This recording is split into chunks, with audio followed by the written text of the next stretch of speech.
Velkommen til Nibe Festival. Vi er på campingpladsen torsdag, og det ser ud som om, at I er friske. Er I det? Ja, det er vi. Ikke en tømmermand? Jeg har Rigtig mange tømmermænd her. Rigtig mange tømmermand. Hvad stod aften på i går? Alt for meget alkohol. Og hvad så I til sidst? Så I Morten Breum? Ja. Ej, Lars Lillehold, det var godt nok toppen, synes jeg.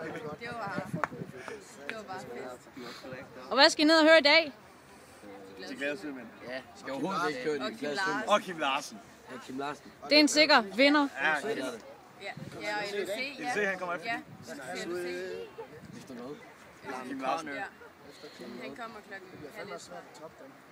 Hvorfor er det, I tager til Nibe Festival? For at høre noget musik, er det pisse sjovt. Og alt for fuld. Er det første år, I er ude? Nej, I har været mange gange, eller hvad? anden gang. Der er nede over for mig, ja. Først over for mig. Men I er klar til at give den gas i dag? Ja,